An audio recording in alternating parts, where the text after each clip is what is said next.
Hello, and welcome to Deadnotes, a horror and cult film podcast. I am Kevin, and with me is the guy that's always holding all the serum. Hi, I'm Alan. We're talking about The Dead Next Door from 1989. The possibly the best zero budget movie you've not seen yet. Well, they had a budget, but they used every last little bit of Yeah. it. Yeah, but your car probably costs more than it Yeah, costs to make this movie. yeah, it's true. But that's a testament to uh how good the movie is, or how at least ambitious J.R. Bookwalter was making it, because it's fucking phenomenal for what kind of budget he had. Absolutely. I mean, it's definitely a fun run, and I thought I had seen this. I swore I had seen this movie at some point, and till I watched it again when we were getting ready to cover it, I realized that I have never seen it. So, um, it was a lot of fun. It was definitely a Well, lot of fun. it's like we were talking about just a little bit ago. I saw this in high school, and it was pretty popular of a movie in my small friend group, but because I met Kevin right after high school, but I thought he had seen it. And it's good because he has a perspective of somebody who hasn't seen it, so he has no nostalgia tied to it, because I've got nostalgia tied to this movie, so I might have a biased opinion on it, but he loved it. So It's definitely it's a cool movie, man. Akron, oh Ohio. yeah, it's local boys, man. Yeah. J.R. Bookwalter, and also Sam Raimi produced it under a pseudonym. I'm not sure what name he used, but for whatever reason, he didn't attach his name to it. It's probably some kind of SAG bullshit or something. Yeah. I don't know. But I don't know if you know this, but like a good old spaghetti western or a Giallo film, this entire movie was overdubbed.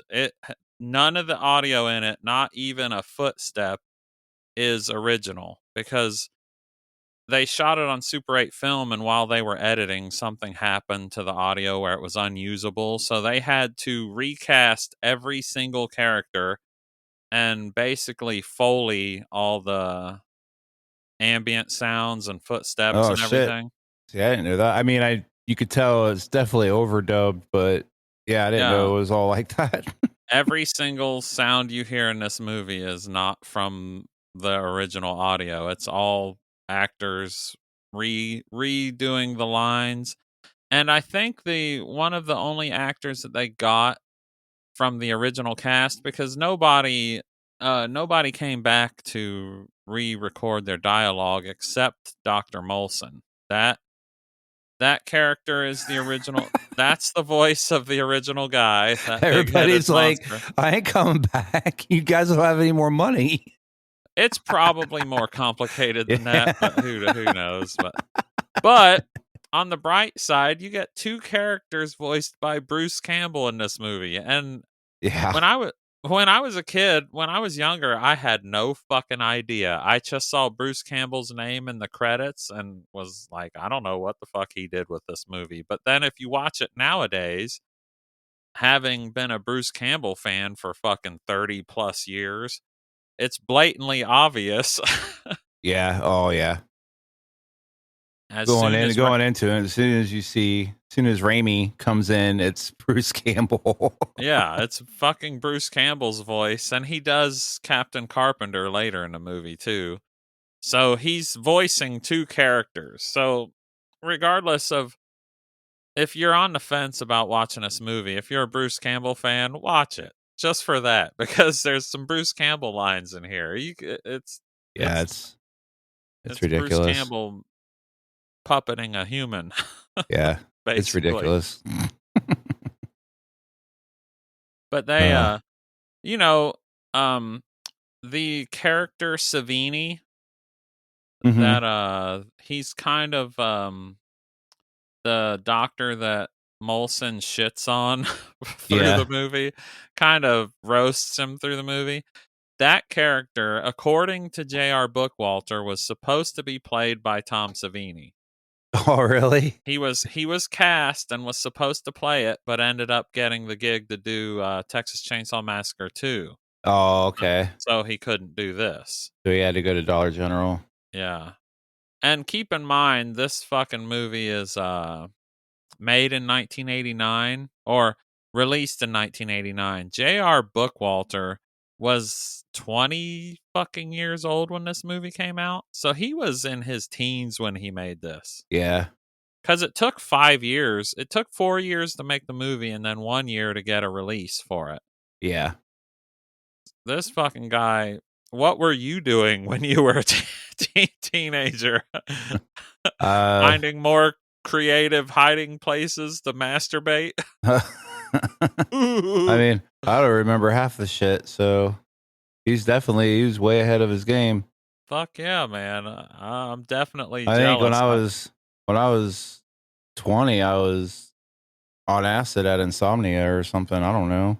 Yeah, and this fucking dude's making movies that Making fun of LARPers. Yeah.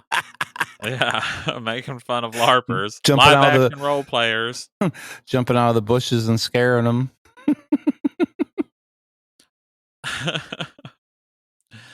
Yeah, but you know, I don't know. Anyway, I'm just saying, watch the movie if you haven't seen it because it's fucking awesome. It's you have to not have on your 2024 I need everything to be like a visual effects and explosions and superheroes flying around because that's not this movie. They do their damnedest, though. And they love their grenades. They love their grenades in this movie. Yeah, it's funny too because if well, we'll get to that, but the grenades, fun fact, I talked about this in the last episode about not being able to, whenever I go to the dentist, they're always like, open your mouth wider. Yeah. Cuz I got a little mouth apparently. But the average human mouth cannot accommodate the size of a grenade, right? No, well, it might. Well, and in your case, it just depends on how big your dentist is. Yeah, they'd have to pull my mouth open and gape it out with that throbbing fat cock before they could ever dream of inserting a grenade in there. Jeez. Use your brain. But I was gonna say, I might be stupid, but I was impressed by the ideas because the guy that plays Jason in this is Michael Todd, and he did a lot of the effects and everything. And at the beginning of the movie, we'll get to when they put the grenade in the guy's mouth. Mm-hmm. They talk about that because a grenade can't fit in your fucking mouth like that. So he had the idea to fucking carve a potato into the shape of a grenade and paint it.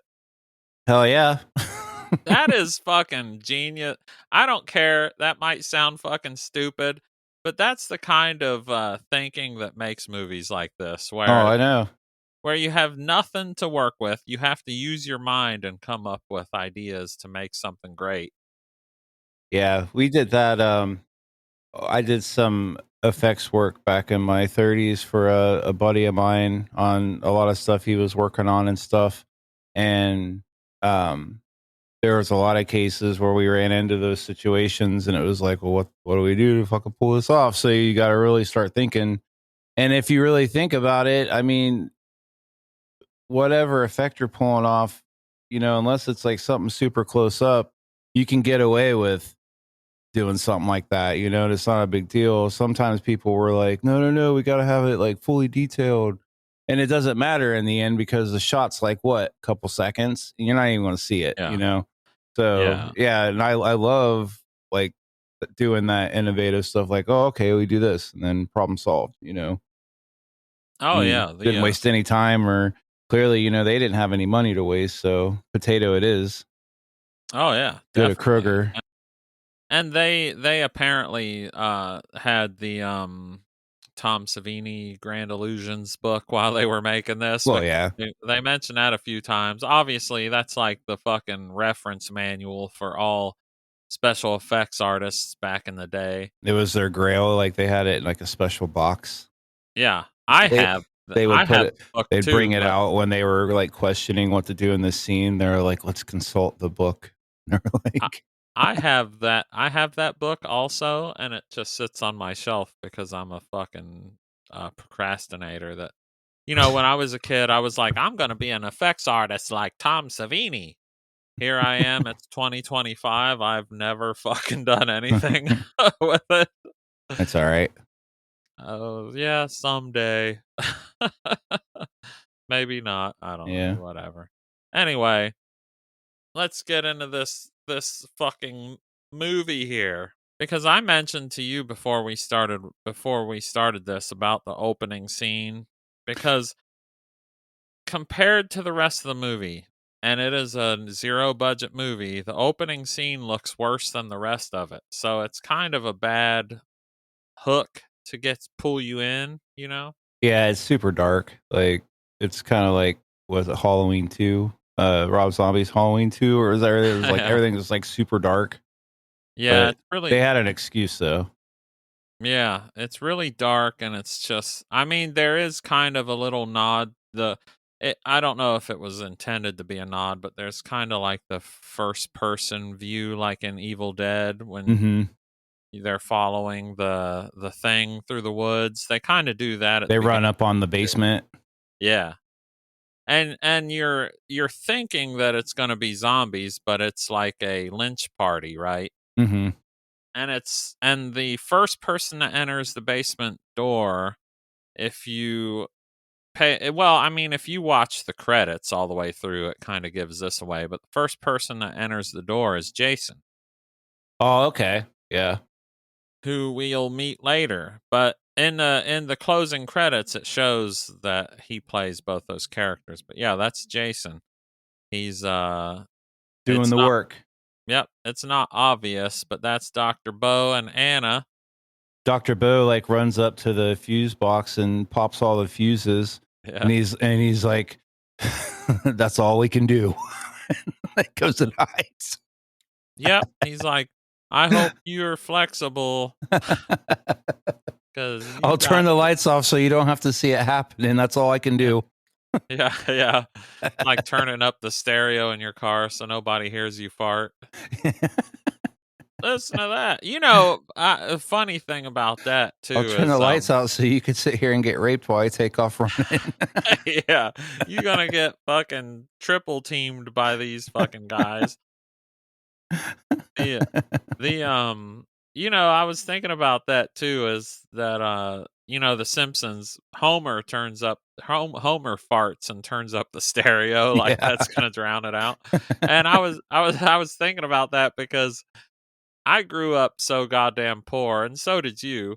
I If I had car problems, I am completely guilty of sometimes if my car was making a weird noise, I'd just turn my stereo up.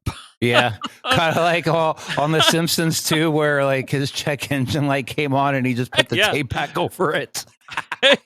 Yeah. Oh, I've been so guilty of that. I'm 100% guilty of that. Holy shit, man. Driving hoopties, man. Yeah, dude. It's kind of a thing of the past because Yeah. nowadays, even if you buy a shitty car, it's probably better than It's anything pretty we've ever decent. had. Yeah. It'll Yeah. last you some years. You'll get more But than a month out of it for sure. yeah.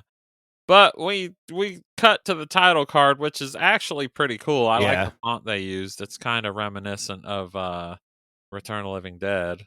Yeah, and I like the shot of all the zombies coming at the screen. Like they do that a Yeah. couple times, and I really Yeah. like that too. It was really cool. But during the intro, like they have like a little intro montage while they're kind of rolling the opening credits, Hmm. and they're at the Pick a Flick video rental. I love that. You So know cool. why? As a kid, as a teenager, what really hooked me on this movie, and I know it's fucking shallow. I'm sorry, but I can't help it. I'm fucking Is it there's because some the zombie like grabbed Dawn of the Dead to rent? Yes, absolutely. I I was like, figured. I didn't know if you caught that or not. yes, come on. I was I even when I was in high school, I was like, my man. I was like, me and that guy could, you know, it's funny because back then, you know, Kevin and I knew each other back then, and Kevin knew even when he met me, I was a fucking fanatic for Dawn of the Dead.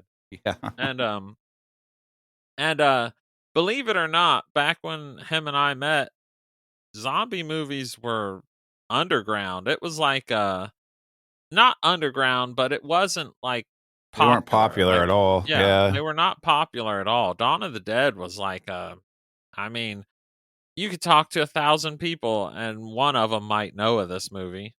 Yeah. I mean, it was big in the horror scene and everything. It's like if you talk to a horror fan, of course they're going to know what it is, but nowadays It wasn't as huge, like, none of it was as huge at all, like, not that those movies were so extreme, that's why no one saw them. It's just that there was no hype about horror around then, yeah. no one was not like Yeah, it now, was like, it's way it wa different. right. It was not a thing. I mean, it wasn't oversaturated. Like once it's probably Dawn of the Dead 2004 or Shaun of the Dead that's guilty of setting off this It started modern the resurgence, I think, this the like Dawn of the Dead remake.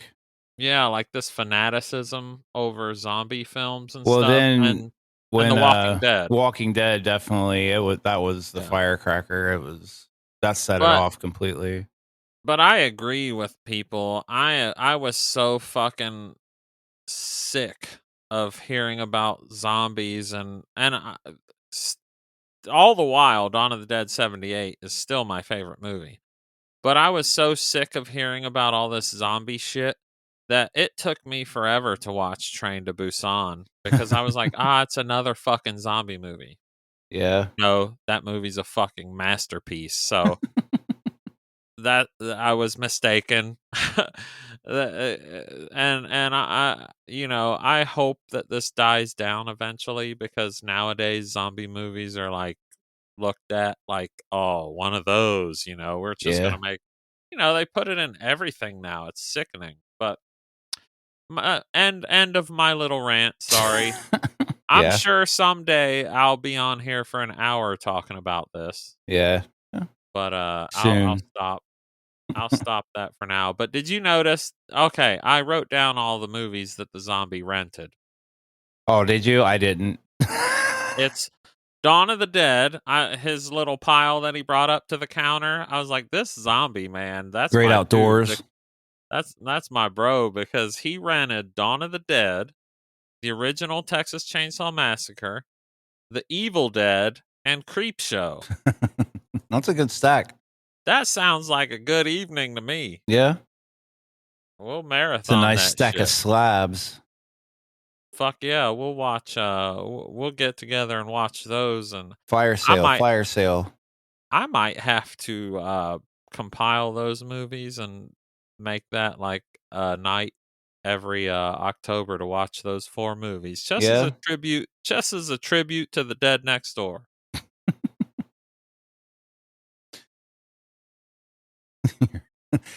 Oh, And yeah. during the whole opening credits, there's like the text overlay of the reporter, and they had a real reporter, but they overdubbed his voice. Right.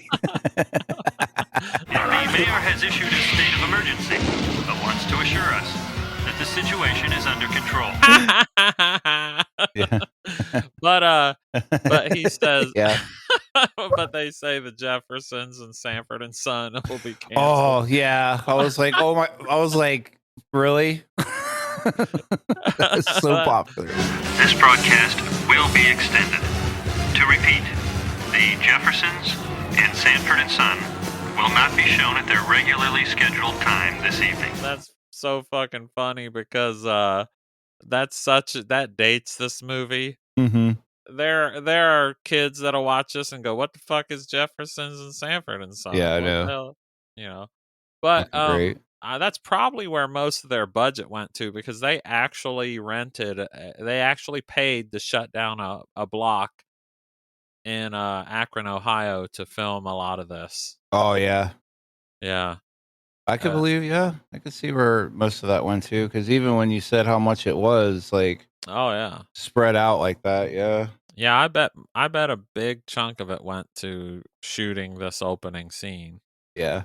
And it's effective because, like I said, for the budget of this movie, how ambitious it is insane. I mean, Mm-hmm. if I'd love to see what he could have done with an actual budget, because yes, he was a kid. You've involved like everybody in the town of Yeah. Akron. You know what I'm saying? Like, so that's crazy. Yeah, fucking yeah, basically he's just trying to show that the zombies have taken over the world. Yeah. So, I guess we'll go to the Virginia. A few years later, somewhere in Virginia. Yep, that zombie on the street, Yeah, dude, you know. he's fucking cool.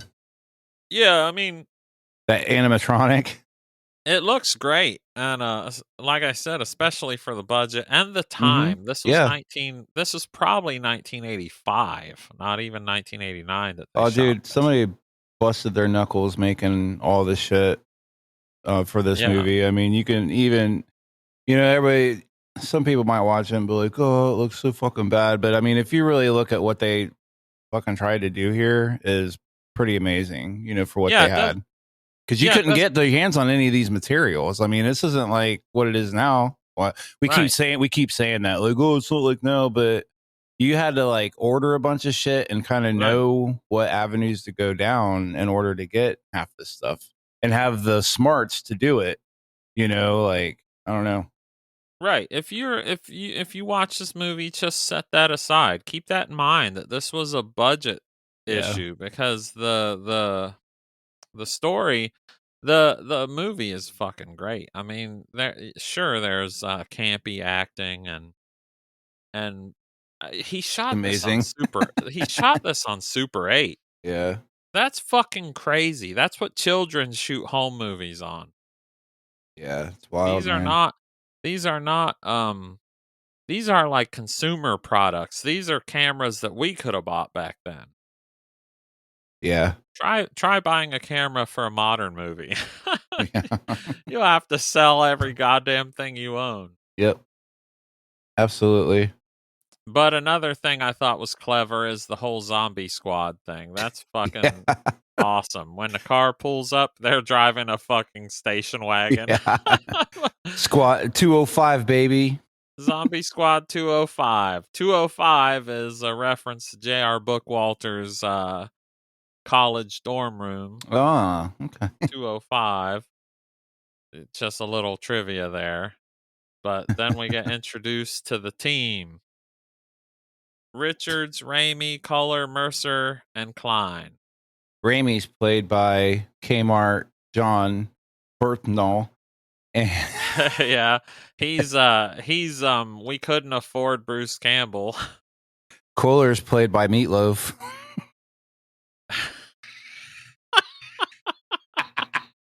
Meatloaf with a blonde wig on. He bleached his hair. I could see that. Let me sleep on it. There, baby, let me sleep on it.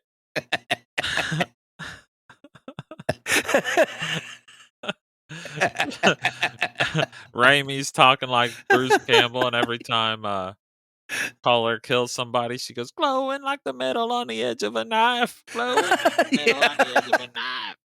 Come on. Wow. Or hot patootie, bless my soul.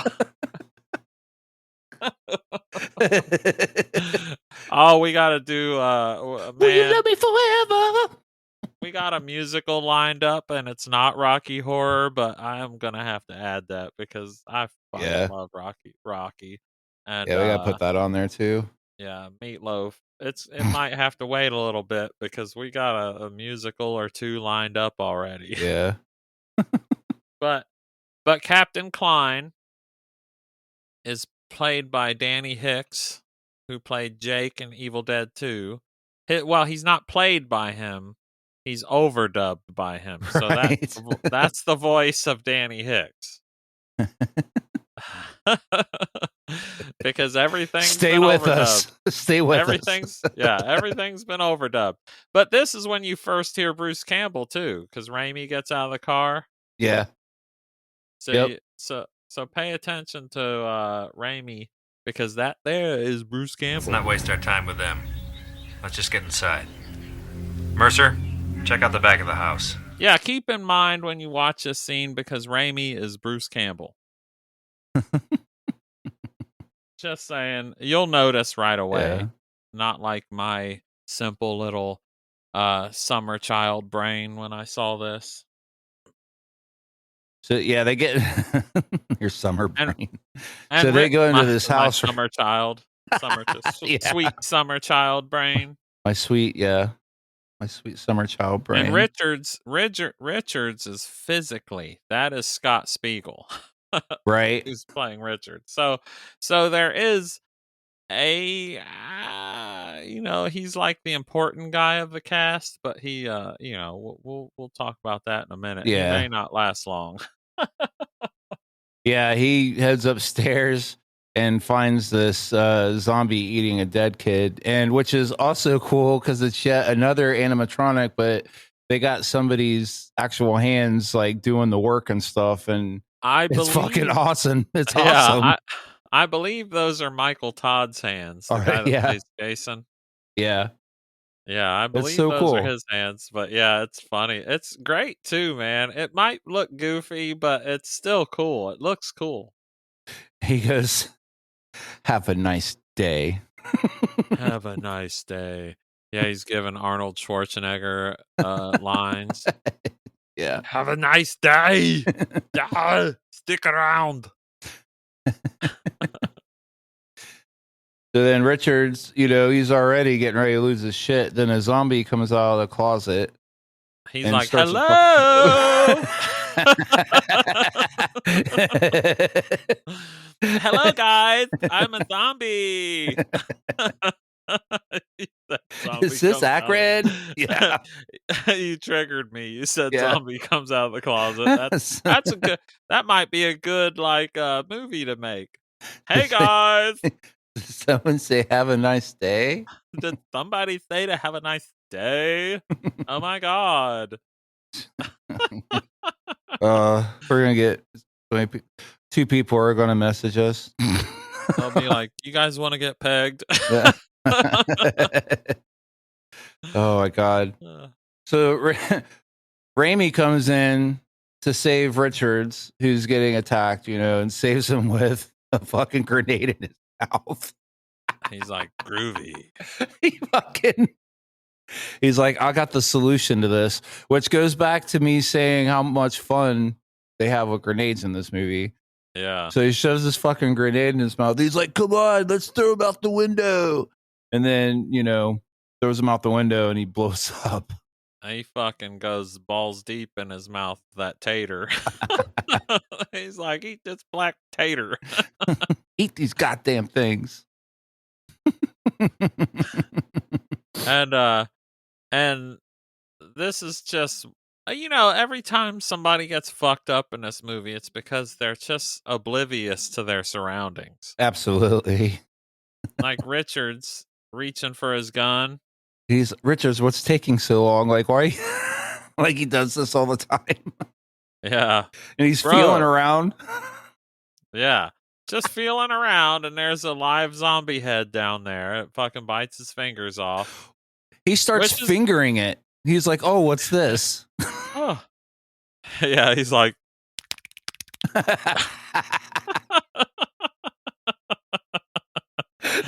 There's something wet. His fingers automatically start going into. Ooh, I found something wet. I found a wet spot. Ugh. That's not my gun. Yeah. Oh.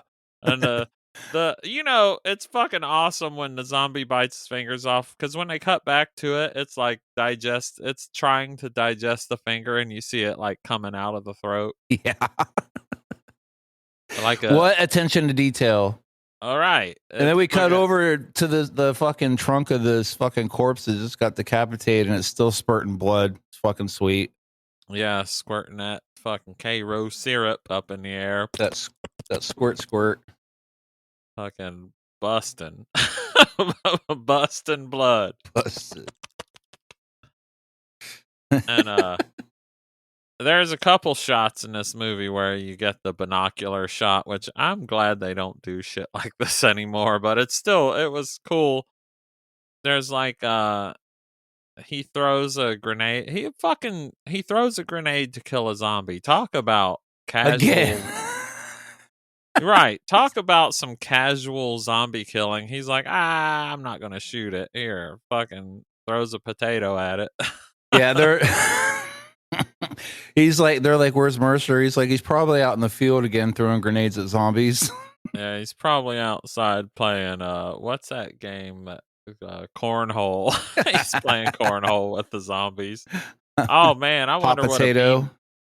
That'd be a fun game. See how much damage you could do to a zombie with a beanbag. You'd have to be really bored at that point. Yeah. But he throws the grenade at that little Charlie Brown tree. Yeah. And it explodes, and fucking here comes the horde over the hill. There's like 50 zombies that come charging at him. It's funny though, because when he gets back to the car to tell them, like the zombies are nowhere to be seen. Like he must run like the Flash, because they were running. They were right behind him. It's probably because he does this shit all the time. And he's gotten real fucking quick about getting away. Oh yeah, he's got his little feet fucking like fucking cartoon. Yeah. Yeah. But the base is in Washington D.C., right? Yeah. Well, they apparently there's a story about the scenes, because it's like this movie had zero budget, but yet they have scenes where they're climbing the fence. They have scenes in Washington, D.C. where they're basically doing guerrilla filmmaking, right? Yeah. And apparently the police showed up because they drove to Washington, D.C. It was like an 8-hour drive, and they said they did all this within 24 hours. Did they take the zombie squad car? Drive there in it? No, I don't think. Maybe, because I mean, with their budget, that might have been their only transportation. Who knows? But apparently they did all this within 24 hours, and the police showed up and told them these aren't national monuments. These are national monuments, not movie sets, and told them to fuck off. But still eventually gave them permission to do some other shots, as long as they don't fuck with anyone, right? Yeah. That's awesome, man. They just showed up and was that's where the rest of the budget went, butter in their palms so they can get these shots in. Right. They dropped them off and fucking shot these shots, and one of them was driving around the block waiting to pick them up, and I'm like, this is like a heist. You shoot this movie like a bank heist. That's pretty fun though. Yeah. Oh yeah, it's that's fucking fun. Great. It's like it's kind of like Maniac, where Tom Savini shot that shotgun in New York City. Yeah. And they took off. It's kind of the same. Well, it's not as cool, but it's still similar kind of guerrilla filmmaking, where we don't need no goddamn license, or they just went there, shot the shots, and fucking left. Yeah. We don't got money to pay for this shit. Let's go. We gotta get back to Akron. But yeah, that's great, man. And they show up to the zombie squad headquarters, and of course, there's fucking protesters. Absolutely. That is relevant. That is definitely relevant to our modern day. Mm-hmm. Jesus Christ, man. But we'll get to that later. Don't worry about the protesters. Yeah, we'll worry about that later. But I love when they go inside. There's a group of guys sitting around watching Evil Dead. Hey, Randalls. You're still alive? I thought those zombies would have escaped from your cheap cages by now. Hey, Randy, you gotta come catch this flick, man. It'll help your zombie killing. Yeah, we'll see, Randalls. I'll be back up later. All right, later, dude. Yeah. I love that too. Like, I was like, holy shit. So I wonder if they had to pay Sam Raimi for that, or if he was like, no, go ahead and put it in there. I doubt it, since he produced this movie. I mean, I don't know that he obviously had a lot to do with this movie. Well, yeah. Because he fucking got Bruce Campbell, Scott Spiegel, Annie Hicks. A lot of those guys were involved in this. They definitely saw something in it. Yeah. Oh, for sure. And they've always been all about supporting all this anyway, especially I can only imagine during this time as well, because of when it was being made. And I mean, Evil Dead and all that was so fresh too, it's still underground as shit. So yeah, Evil Dead. Yeah. What year did Evil Dead 2 come out? Ooh. I think it was shortly after this. Yeah, I think so too. But yeah, they're watching Evil Dead. I 87, so it was out. It came out before this. Evil Dead 2 did? Yeah. Oh, huh. Yep. That's crazy. I like when they go out. Because they obviously saw Day of the Dead, because they have to get zombies for the doctor. But they go out to the car to capture the caged zombies, right? The weird little cages they have.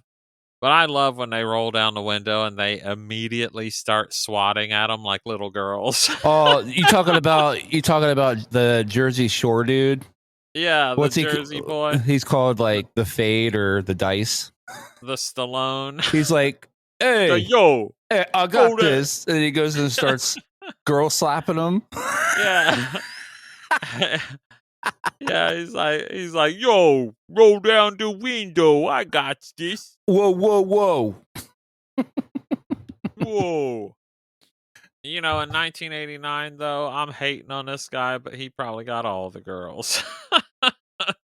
Yeah. Look at everybody else in this movie. They all probably wanted the fucking Jersey. We go to like a really pretty badass cut here, too, which no pun intended, because we open with like a split-headed zombie. I think that was really cool to come in on, and he's just like, yeah, all you children out there that are watching this, that's what a vagina looks like. Just trying to scare them. I'm creating fucking scare my way. Creating incels. They're like, well, Jesus Christ, I don't want none of that. Yeah. Yeah. You're preaching the Drayton Sawyer way about women. We get introduced to Molson. Oh. And Vox, yeah. Who is basically Vox. Basically looks like it's definitely inspired from Day of the Dead. Oh yeah.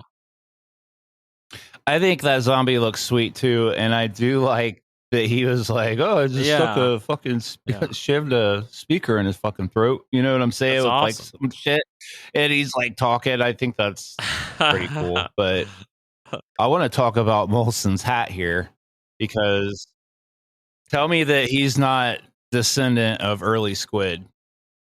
I wish that like all these random scenes he had something different written on his hat, but I think all it's written is, once I thought I was wrong, but I was mistaken. I usually think in that's my what's own written brain. He's like Molson. Look, Molson is a dickhead. He's a great character, but he is a fucking asshole throughout the movie. It's just underplayed a little bit. Yeah. I don't think it comes across as much as it should, because He is a dick to Savini. And he's a dick to everybody, Yeah. really. But Right. Oh, he's definitely, man. He's cooking everybody. I mean, you don't give a shit. And you know, he's like, you gotta have balls to hang out with me. That's he like should another have a saying that's like hat on with his fake- hat. You know, like he I would love if he had a hat. show me your had- titties. because It's like in the next I scene. talked to Kevin about this. I'm not going to go into detail, but had fake He had like a drawing Yeah. of boobs on his hat, fake and it says, "My eyes seagull are up shit here." on it that says "Damn those seagulls." He's all.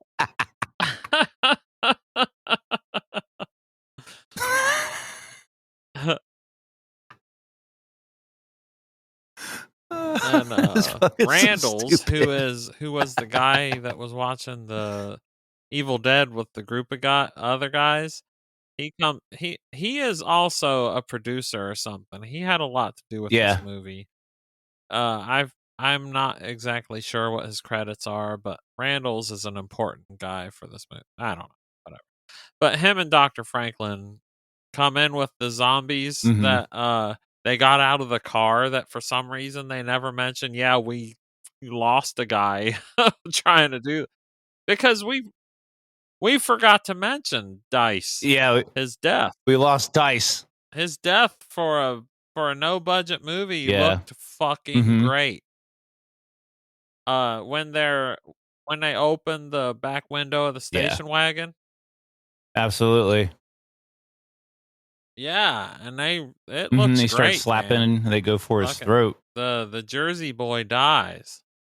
But Yeah, when it they did good. show up, when they go into Dr. Molson's lab, they never mention it, and they don't even seem bothered by it. They're like, whatever. Fuck. Well, they kind of say something like, "One of our men got attacked." Oh, I didn't even notice. You know, that. but they didn't specify, and that's just where they left it. Yeah, they were talking about it. But we because get he was, introduced asking to for more Dr. Savini, who was things to go in originally, there. according to J.R. Bookwalter, because Tom Savini has no memory of this apparently. But but J.R. Bookwalter said that this character was originally supposed to be played by Tom Savini, who got the job to work on Texas Chainsaw Massacre 2, so he couldn't do this, right? I'm going to tell you. I'm I want to listening. tell you what happened. This is why he wasn't in the movie. J.R. Bookwalter I know. went to this horror show that Savini was at. They were having there in Pittsburgh, and he went up and met him, and he was like, "Hey, Tom, can you be in this movie I'm writing, He's The like, Dead "Sure, Next kid." Door?" And Tom He said, Savini "Sure, said, kid." "Huh?" And that's Yeah. it. Yeah, okay. He said, "Okay, Have your people, yeah, mail have your me." people 'cause contact they didn't my have email people. then or whatever. Email my PO box. And Yeah, J.R. Bookwalter here's wrote a my whole PO box part for the for fan him. club. Mail that. Even gave a him his picture. own name. Yeah. Yeah. Yeah, that might be But true. yeah, that's probably what happened. Poor JR. Huh? Sure, kid. He was a child then, but Never meet your so idols. And Yeah. I've never met Tom Savini for reasons because I don't like meeting celebrities. Tom Savini. Yeah, you should I've ask my heard brother is about the last time he met roasts Tom people Savini. that meets him. He doesn't seem like he likes the fandom. But He does. I mean, he's in this. I mean, he's like the Yeah, OG. he's So like- I mean, I guess like You don't got he's never been even in interviews, he's never been the character that's been like this, like down to earth, like, hey guys, what's going on? He's always like, this is what I did. He's very direct. I mean, I don't every time people say certain stuff, like I don't think it's just who he is. I mean, he's been like that since day one. Am I wrong? Hey, look, every movie he's in, you know what I've I'm always saying? heard Like that he's an he's asshole, and I don't always care. I the still same love him. character. But even Fred, Yeah.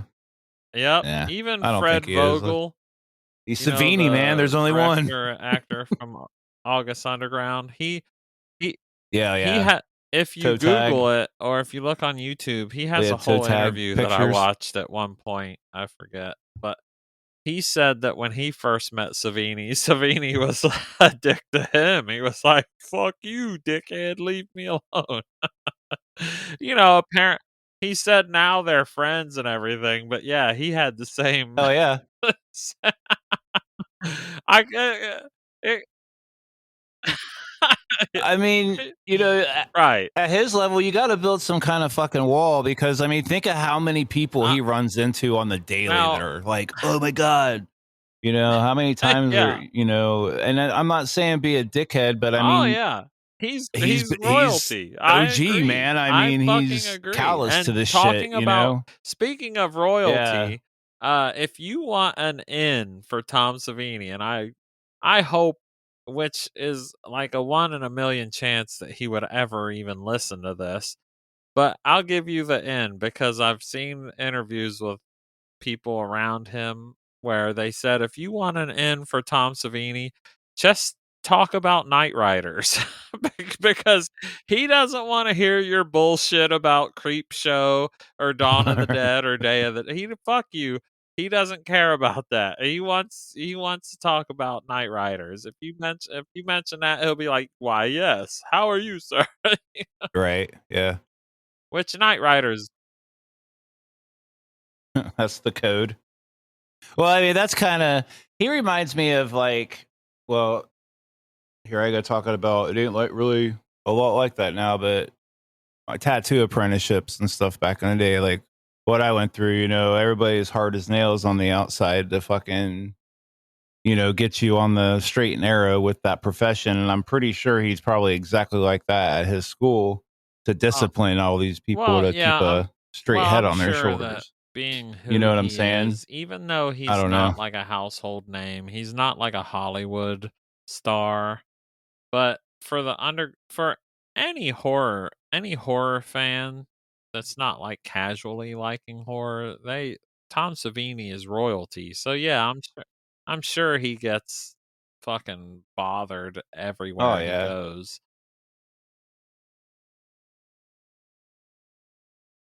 He's actually in a pretty good spot, like because he's just popular enough, but not so popular to where I don't know. He could probably come out here to my town Well, and go to yeah. the store, and probably no one would even know who the fuck You're he right. is. You're right. You know what I'm saying? But Like he ain't anyway, that popular.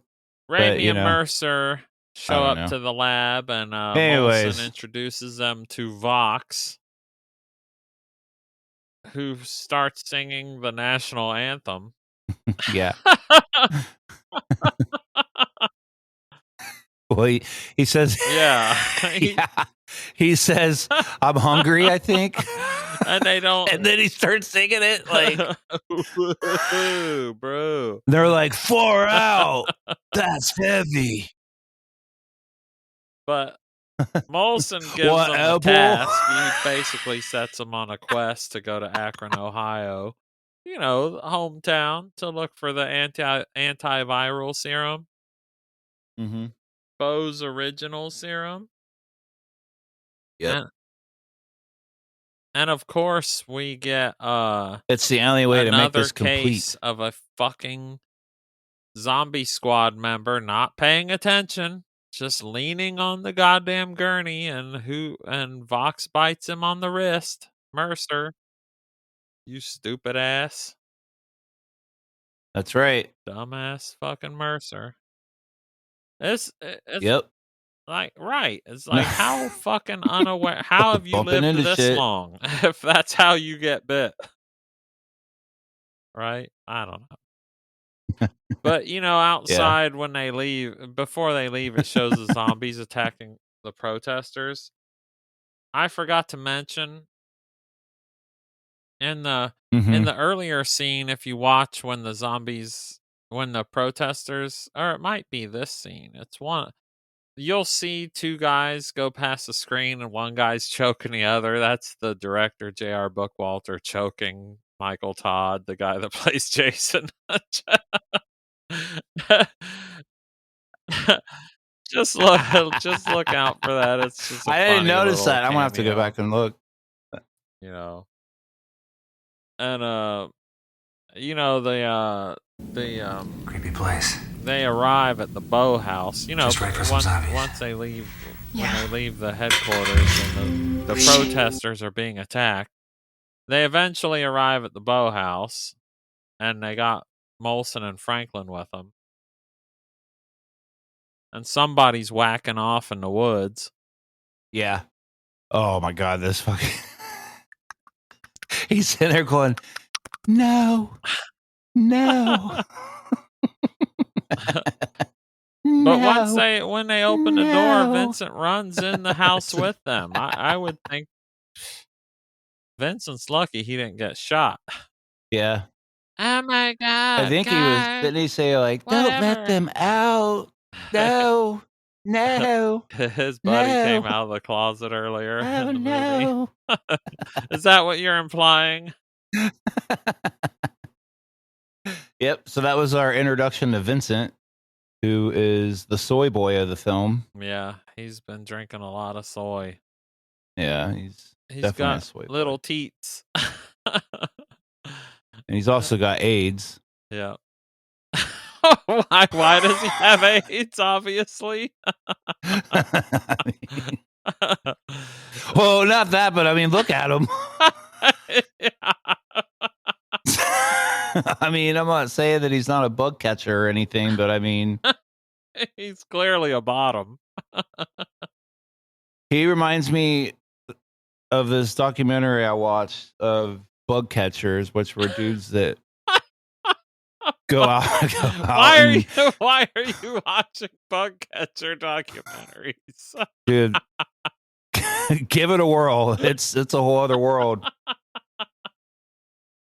I was watching this documentary about people searching down ladybugs. No, it's dudes that like go out looking to catch HIV. They're called bug catchers. Butt catchers? Or bug? Well, bug BUG, bug catchers. Okay. But bug catchers is appropriate because that's where it bug goes. Catchers. Yeah. You want to gape out some bugs. There's a whole culture. Oh my god. Anyway, Vincent. Of course, when they get in a house, they split up because that's standard for horror movies. Creepy place. Just right for some zombies. Yeah. Oh, shit. Maybe Vincent's just anemic. That's why he looks that way. Vincent's like, it's hard. It's really hard to eat a hot dog when you got penis on your breath. It just ruins the taste. It's like eating chocolate and then drinking some vodka or something. It just doesn't taste. He just doesn't look good. Why he's sick, we do not know. He's got to cleanse the palate. That's the problem. Yeah. But I don't know how much time has passed since the intro. They don't really say that. But from the intro to the movie to now, because they discover Dr. Bo's corpse in the basement, and he's a skeleton, like he's rotted to the bone. Yeah. I don't know how much time has to pass for that to happen, but Anna doesn't look any older when we see her later. Who knows? Yeah. I don't know. That's true. I don't know the time frame of this movie.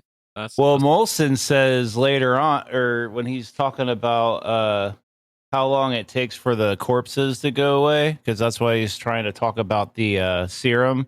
Yeah. Why he needs it to reverse it, because he said that it takes. He said it takes about a month, which I don't think it takes about a month for a body to decay, but I think he put that in there just to put a timestamp on what they're about to find as far as Dr. Bo's corpse. You know what I'm saying? Yeah. But Well, who knows? I mean, who knows? But yeah, I was like, I don't know. I think it takes longer than a month, my dude. But who knows? It's all like where it's at, right? yeah, I don't know. it's location, man. If you're- Location. If you in a freezer, you're gonna last a lot longer. Mm-hmm. Look at those guys on the top of that mountain. What? Yep. Mount Everest. Yeah, Mount Everest. Those motherfuckers still look like they died yesterday. They've been there for Mhm. years. Just chilling. Did you notice? I know, when they pull Dr. Bo's wallet out of his pants and show his wallet, they like show a Mhm. close up of his license. So they went through some shit to get Ohio. That's a fake license that Yeah. Ohio made for them, the state of Ohio, and it There's has the other part of the budget. yeah, right. And you can't even make it out because it's so blurry. You can't read what it says. But that license is like a nod to one of J.R. Bookwalter's favorite shows, Dark Shadows, cuz Dr. Bo's name is Barnabas Bow. Oh, okay. And it says it on that license, and it was supposed to be like a little Easter egg, but you can't even read it. He's like, all that money down the shitter. All that money for all that time and Fuck it. effort for nothing. Fuck it. Yeah, fucking bullshit. And fucking when there's like a subplot that they deleted from this where Raimi and Collar have like a little affair going on, Mm-hmm. but they cut those scenes out. You can see them if you watch like the deleted scenes. But this is one where it's kind of left in still, where Raimi's reading Anna's diary. They show him talking, and she's like, "Will you love me forever?" He's Let like, me "Let sleep on it. it." Baby, let me sleep on it. Let me sleep on it. I'll give you an answer in the morning. And the whole Before time, we go any further, do you love me?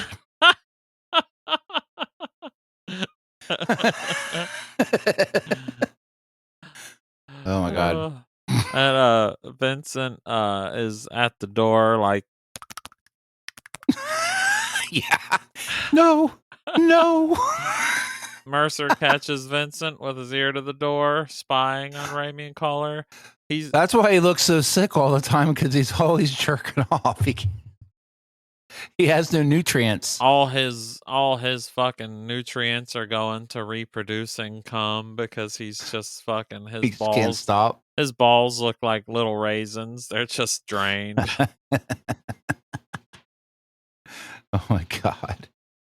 And Molson and Franklin find Bo's viral compound recipe.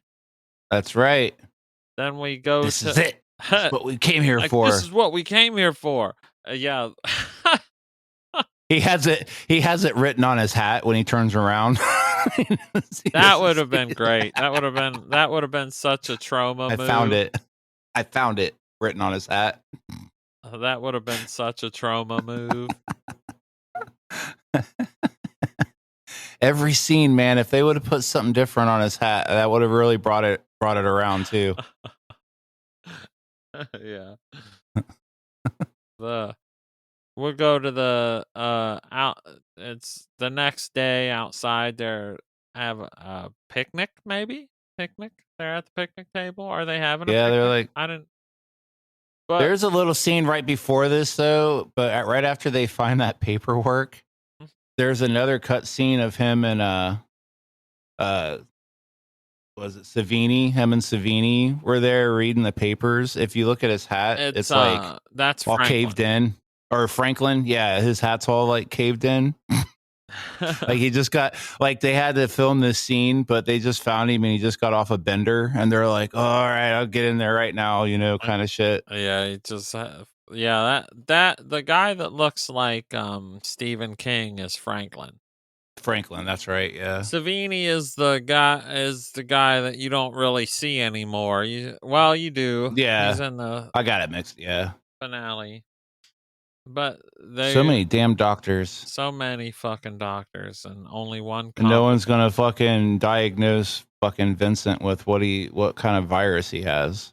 Well, they can call Molson dumb all they want, but he's a lot fucking smarter than me, because I don't know. I wouldn't know the first thing about making a serum to cure the zombie virus. So I'm not I'm not passing judgment. Right? Right. Even if it's a failure. I mean, imagine if I had made one. It would fucking turn you. You drop dead as soon as I squirted it into you. I don't know what's in this. There's some Gatorade. Fucking drain cleaner. There's some Powerade. Yeah, Powerade, and there's some Powerade, and I mixed up in my blender some Tide Pods and bananas. There's a couple glizzies in there too. But when we go to the picnic table, the picnic table, we get introduced to Bruce Campbell's other character that he's not playing, just voicing. Right. Commander Carpenter. Yes. With another binocular scene. Absolutely. Apparently, Vincent ran away, I guess. He was doing something out in the woods again. I'm not sure what the fuck the story is here, because he reports that he found Vincent, but I don't know where Vincent was going or what the story is there, because it's not clear. We don't really know where the fuck Vincent comes into play. I don't know why they put him in there. It seemed like there was a story, because he looks like he's dying. Like he literally looks like he's at like the tail end of fucking AIDS. He looks like they took all his heroin away. He's just sweating. Yeah, he looks dope sick, or he's all sweaty. ate up and shit. Yeah, he's just all ate up and he's weak, and just anemic. But Mercer is like Mercer's like a bitch. He fucking snitches on Vincent for spying on Raimi and Caller the night before. Hating, because the only reason he found him was because that's what Mercer was about to do. He was like, "Hey, you're in my spot." He was about to put his ear up against the door and start masturbating. Yep. And right? I mean, yeah.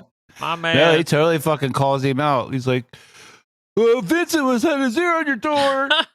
He's like, "Snitches get stitches, bitch." Yeah. Yep.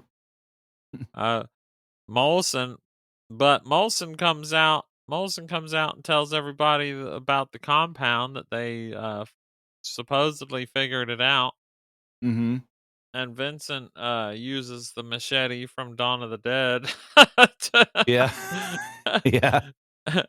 to kill our boy Danny Hicks. Yep.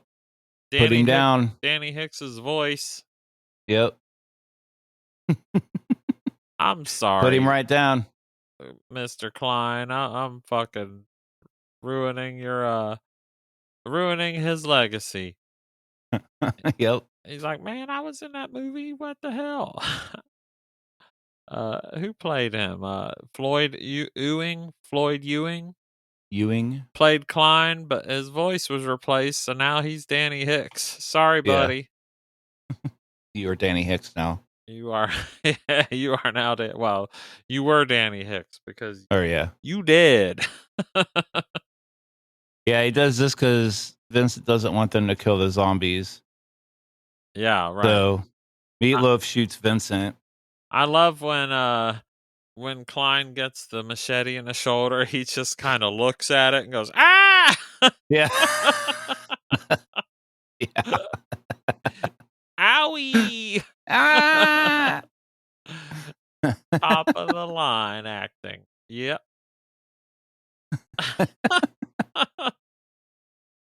And Caller busts a cap in Vincent and he runs away, and then Raimi fucking I don't think Vincent would have gotten up after Raimi shot him in the back with that shotgun. No, but he did. Yeah. For fucking reason. Because he's like, must live to continue plot. Yeah. If die now, movie ends. Which again, like, he already looked like he was about dead, and he's fucking running with a shotgun blast to his back, and he's still alive when they get him back there. Like, what the fuck is going on? Yeah, he lives. He lives crazy. all the way to the compound. And So yeah, I don't know. And they see Carpenter pick him up, and Raimi and Mercer chase after him. Yep. But that's another scene that boggles my mind. Like, at the beginning when Mercer ran from the zombie, the like zombie horde, and he showed up to the rest of the group, and they weren't right behind him for some reason. Yeah. This is kind of the same thing, because Raimi and Mercer are like right behind Carpenter. Yeah, they're quick, boy. And when Carpenter shows up at the compound, they're nowhere. He lost them somewhere in there. Yep. It's probably just expensive to film a car chase. Yeah. He's like, let him use their imagination. And Franklin declares Klein dead. He's like, man, that boy dead. He got hit in the shoulder. That's the most vulnerable spot a man can get hit. He went, eh. He went, eh. Yeah, he buried that machete like 2 inches into his shoulder. That's an instant kill. That is fucking stitches. Yeah. That's not death. But whatever, Captain Klein is dead because he got whacked in the shoulder with a machete. Sure did. Whack-a-noodled. So we get our intro to Reverend Jones and Anna. Well, nice blue blockers, by the way. Well, when they first show the compound, Lloyds and Powers are the people outside, and Lloyds is played by the director, J.R. Bookwalter. He got his own part because he was born here in Ohio, so he looks like one of us, not quite a hillbilly and not quite a New Yorker. We're somewhere in the middle. We're like a hybrid. So if you that see Midwest blend, if you see Lloyd's, that's what we all look like.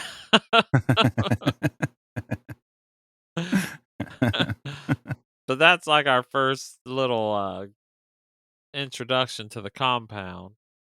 Yeah. But yeah, then we get introduced to Reverend Jones and Anna. Yeah. Who do you think Reverend Jones is based on? Inspired by, whatever you want to say. No, they really gave him some big ass blue blocker sunglasses to really reinforce the point of what they're trying to tell you. That's funny too, because with his name and those sunglasses, you would go, well, clearly it's Jim Jones, right? Because Jim Jones, his name is Jones. He wore the big glasses. But I watched, and it might be that they forgot this, but I watched the commentary, and they were complaining that he wore those glasses. Because they said, he's an actor and you can't see his eyes. And I'm like, well, what is it? He was like, no, I've got to wear the glasses. They're like, well, maybe not those ones. He said, no, these ones. And he pulls out his blue blockers. He's like, I weld with these. These are my welding glasses. He's wearing those fucking glasses they give you after they dilate your pupils. the fucking old man Terminator glasses. Yeah. This is so the sun don't see my eyeballs, asshole. Oh. Yeah. Fucking So Reverend Jones, when me and you were talking, I just saw that he's played by that he had his own show in Cleveland, that Frank and Drac show. Remember we were just talking about it? Yep. It was only a year that it was on, it says, but it was like a random thing before we started this. So that's kind of interesting. They brought like somebody involved in that into their movie. But what were you saying? This? The 87 to 88. So I mean, this came out 89. So yeah, I mean, it was. Well, this would have been filmed. His parts probably would have been filmed before that because they said it took 4 years from start to finish to make this movie. Maybe he was doing it during, but I don't know. It was kind of interesting. But what did you say? You said they were like. Well, no, I can't. I'll get to that later. Oh, the controversy. I don't know for a fact Yeah. that he's who they were talking about. Yeah. But because I'll tell you about it in a minute. But All right. But I was wondering, like, clearly Anna is Dr. Bo's daughter, right? Mm-hmm. She looks exactly the same that she did in the beginning, but Dr. Bo's corpse is rotted to the bone. Mm-hmm. So why does she not know that Dr. Bo is her father? Is this exactly like how is she? Is this selective amnesia or what the hell's going on? Yeah, they don't go into that either. Really, about did he like reprogram her? You know, like he's like he banged it out of her. I'm gonna the 3 guys that busted in that night just banged it out of her. Yeah, we're gonna bang your memories out of you. Yeah, I mean that's a possibility. I just never understood that. Like, how the fuck does she not know that? She probably renounces her dad because her dad fucking flipped all the fuses and took off on her so she can get raped by all those motherfuckers. So she was like, fuck that motherfucker. Well, he did get killed, though. Yeah, I know. So I don't think he's to blame. Whatever. But, Vincent tells Powers to get a gun for Anna to protect her, and I wonder what he's talking about here too. Because is he talking about protecting her from the zombie squad or from Jones? I was interested in that too. I think it's from Jones because he's like, he gave me like AIDS. He gave me AIDS. he was my gift giver. I think he got fucking herpes too, man. He totally had sores all over that giant cock of his. I got ringworm, man. Wouldn't that suck? You're on your deathbed and some fucking pervert priest with ringworm comes in and butt fucks you. It's Jones. He's got the ringworm. He gave me pink eye. He gave me pink eye too. I might turn into a berserker. Jones, he's like, Jones is farting on all the pillows again. When I ran away, Jones farted in all my pillows. Now my eyes is all pussy. Get the gun and shoot him.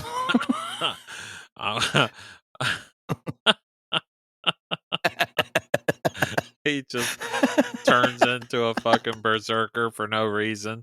What a What a great fucking plot twist that would be. Yeah, right. Multiverse. He just starts fucking everybody up.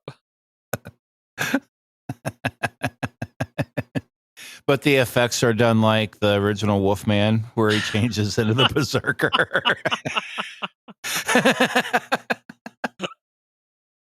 Oh no, I would love to see on a zero budget what they could do, like American Werewolf in London style, like show it all. Let's see. Yeah. I want to. Yeah. It'd look like fucking. They'd have like a rubber glove painted yellow, and they'd have sticks in it, like stretching the fingers out and shit. Like those videos where people like reenact scenes of these big budget movies with like shit from underneath your kitchen sink. Yeah. That'd be fucking funny, man. I think he gave me pink eye.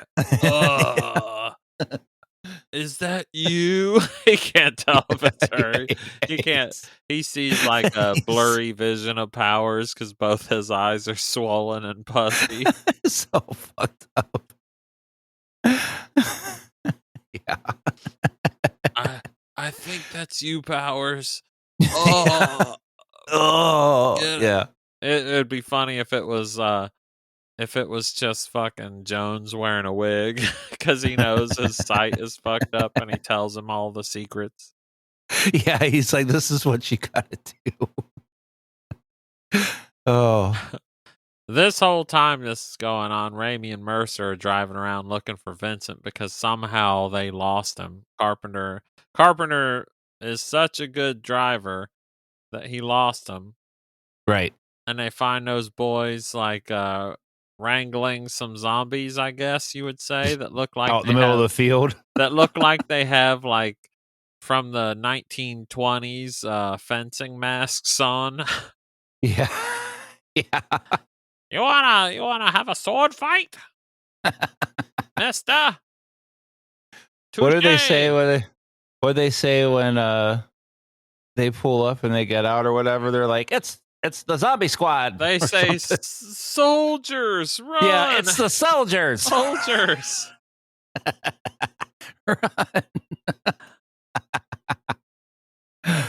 Holy shit. And what like all the movies where the it takes forever for somebody to die, but Vincent tells Jones about the zombie squad's plans. Yeah. Then he finally dies.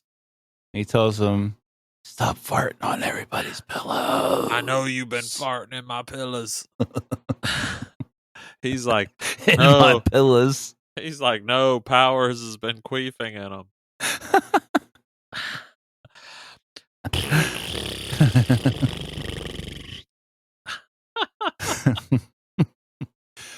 And Vincent finally dies, but he does like it's so simple and stupid, but when he fucking coughs up that big glob of fucking blood, it's pretty sweet. Yeah. Yeah. I love that. He's probably really choking on some shit too, so I mean, you got to give the man a bit of an applause. I love that also that they kind of do a Frank Reynolds on him and throw him in the trash. Yeah. They put him in a garbage bag. Yeah. And throw him in the basement. This is what he would have wanted. Yeah, this is what he would have wanted. Throw me in the trash. I love they have like this little montage of Raimi looking in all the windows. Dude, yeah, I was like, I get some of it. Dude, what the fuck? All right. He's like peeping Tommen through everything. Fucking. And there's like the cult performing a sacrifice ritual. Yeah. A little trivia for that. The girl that they're sacrificing apparently is Michael Todd. I think it's Michael Todd's sister. It's one of those, yeah. It's one of their sisters. And the reason she wanted to be in the movie was because she thought that one of the guys working on the movie was cute, and to hook them up, they put her in the movie because he was one of the cultists that was doing the sacrifice. Oh yeah, Apparently, to this day, they're married with children. that's awesome. That would be the fucking coolest way to meet somebody on the set of a shitty, not a shitty, but a no budget movie. Yeah, What you think is gonna be a shitty no budget movie? yeah. It was a cool scene too. Like, I mean, for what it was, but like after they cut into her, just the blood spraying everywhere, it was pretty sweet.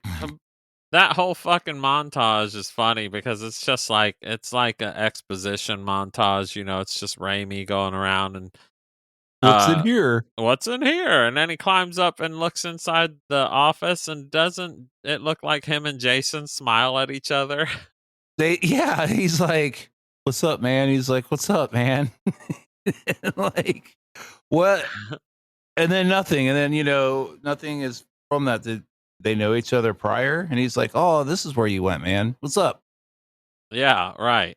Yeah, he's like, I don't remember you. Maybe Jason saw him on TV or something. I don't know. Who knows? Yeah. Maybe Raimi's a star in his past life. I don't But know. Raimi hears the conversation between Anna and Jones about her wanting to know who Bo is. It's like, bitch, that's your dad. You wasn't a baby. You looked the same. I know. What the fuck are you talking about? Yeah, that's the whole thing. Like, we don't get explanation, but I guess we just kind of go along with it. Just let that one go.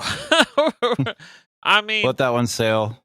J.R. Bookwalter was 19 when 19 or 20 when this came out. So Right. give him a break. Yeah. And Mercer's out in the car sleeping. How the fuck you could fall asleep during this and your fucking wrist? I don't know. Well, when they left to go to the compound, Molson is like, "Remember, you're injured." When they're driving off, like they're gonna hear him. Yeah. Like, and I didn't understand. I was like, okay, that's setting it up for something later. So clearly he's in the seat passed out because of his injuries. Yeah. Right? Yeah, he's weak from his zombie virus and probably early pink eye. Yeah, his pink eye. He's getting ready. Fucking his pink eye's festering. Jones broke into their hideout and farted on all their pillows. Ass out, fucking. He fucking CKY'd all of them. And he's in a cult, so he doesn't wipe properly. And this was the 80s. It's not like there were any duvets or anything. He's fucking just fucking spraying. Early Taco Bell.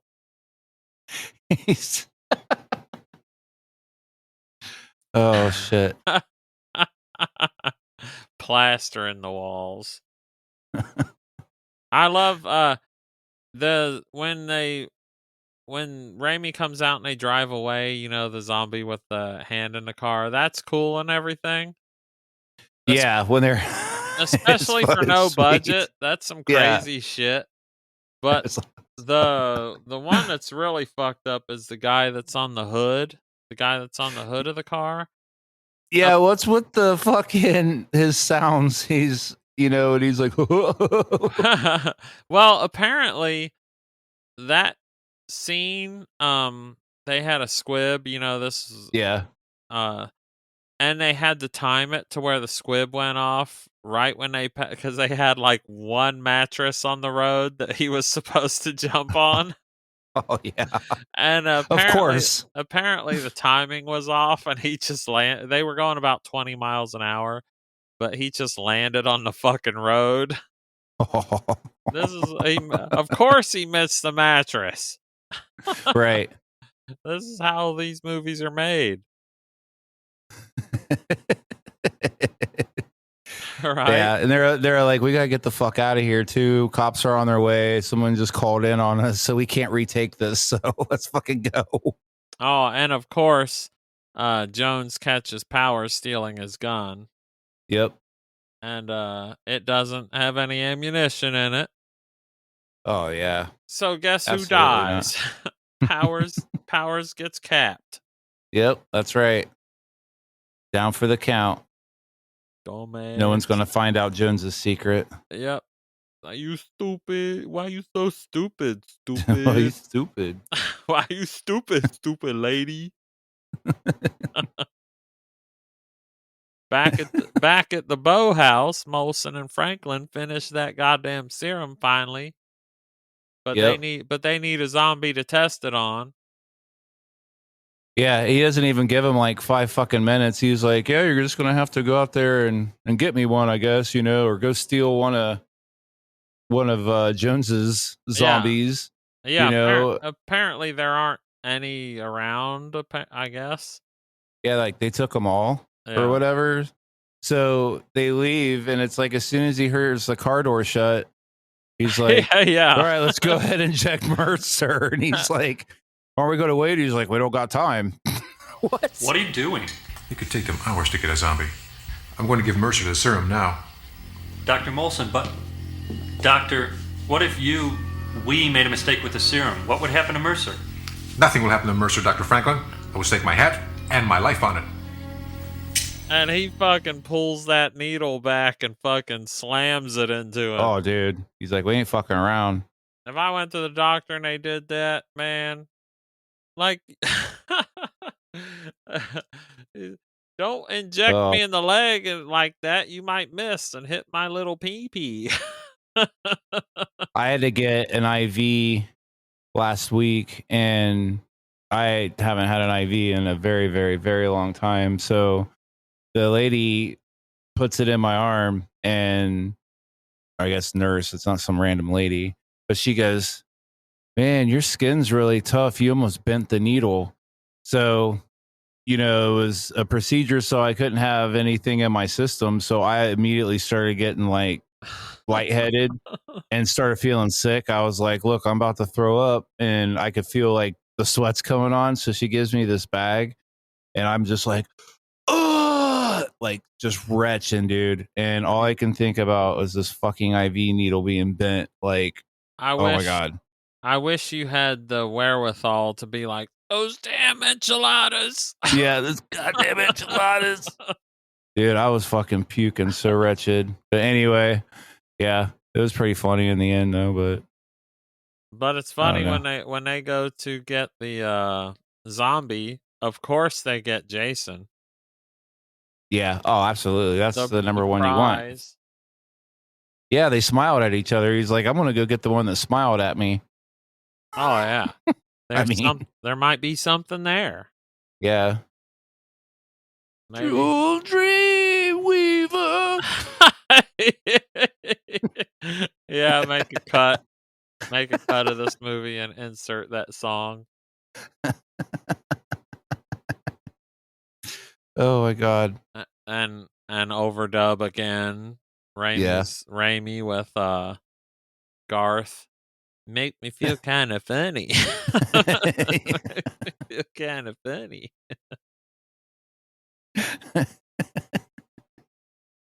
Yeah.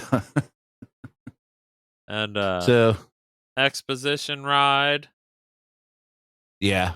The something cool about this, and I know that most people won't be impressed, but I think this is really creative.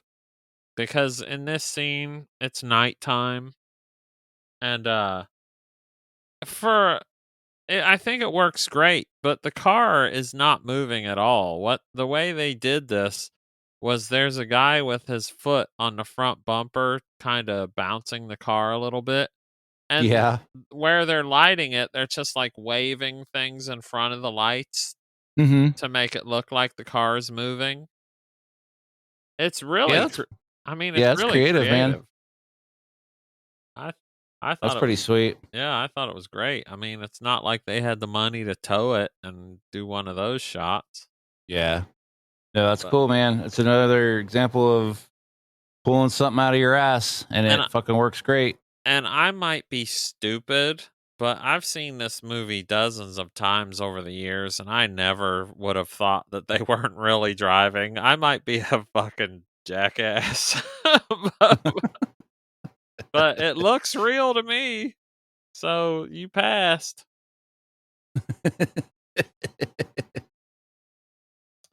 So yeah, they're in there, and Meatloaf is in there singing "I'll Do Anything for Love," telling Raimi about her theory about Jones killing Dr. Bo. No, by this point of the movie, he's at the part of Paradise by the Dashboard Light where he's like, now I'm praying for the end of time to hurry up and arrive. Because if I got to spend another minute with you, I don't think that I could barely survive.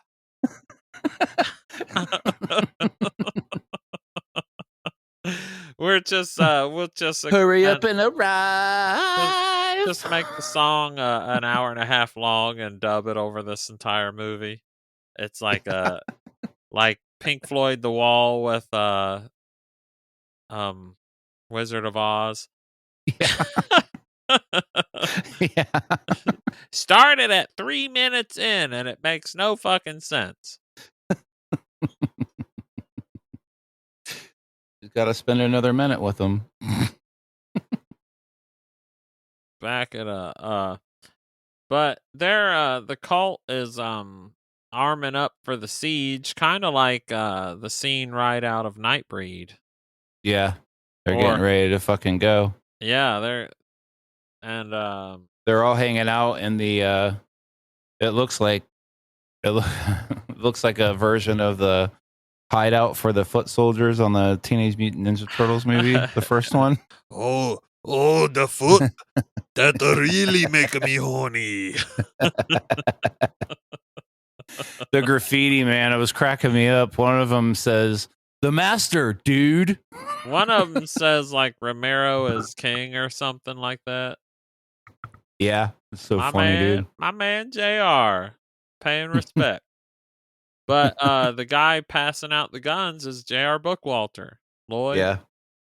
He's like, go get you some. Here's one for you. Here's one for you. Here's one for you. Yeah.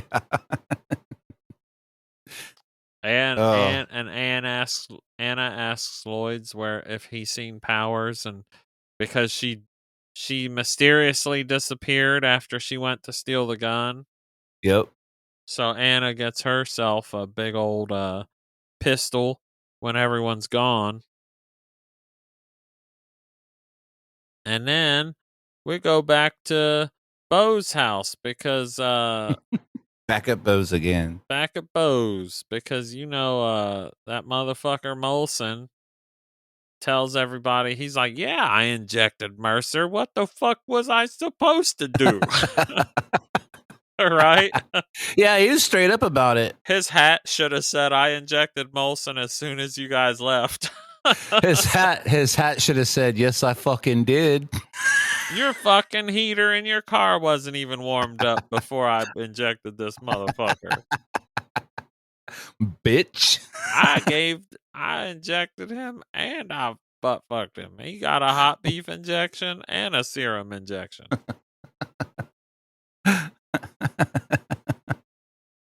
Oh shit. So cult. Go ahead. No, you go ahead. I just love when the cult shows up to the house like they're doing a siege. They are performing the siege. Yeah. Listen to my military speech. Yeah. Everybody, perform the siege.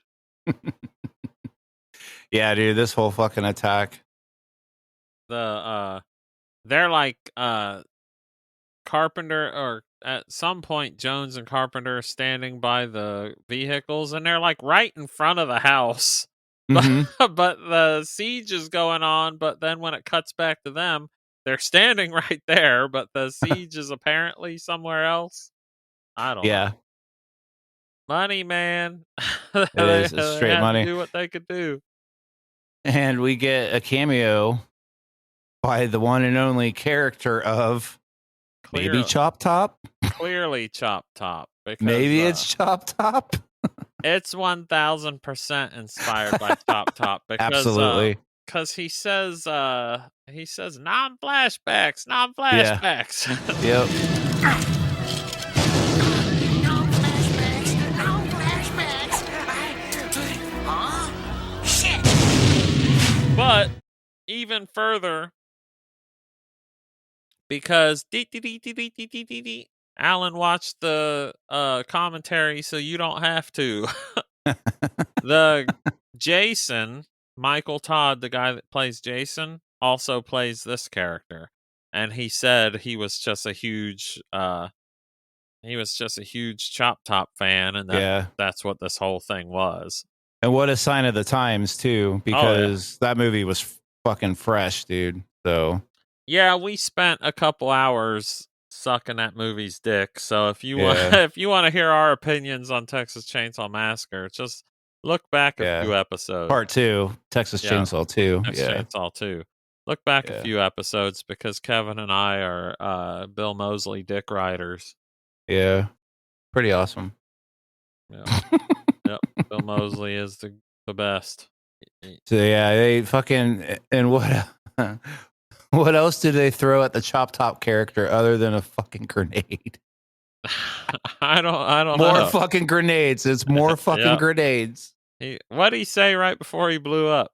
Oh fuck. I don't remember either. Yeah, He it just was. said something Oh like, my "Oh god. shit, oh shit." Yeah, he was like, oh shit. Yeah, I don't know, but he got a bucket of flour exploded at his face. Most definitely. But Raimi kills Lloyd's. R.I.P. J.R. Bookwalter. Yep, you're out now. And the team makes their escape without Mercer, of course, because the plot has to push forward.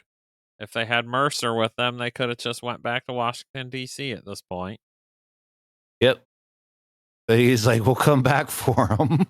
But so the cult gets Jason and Mercer and go back to the compound. Back to So now we're at the next morning.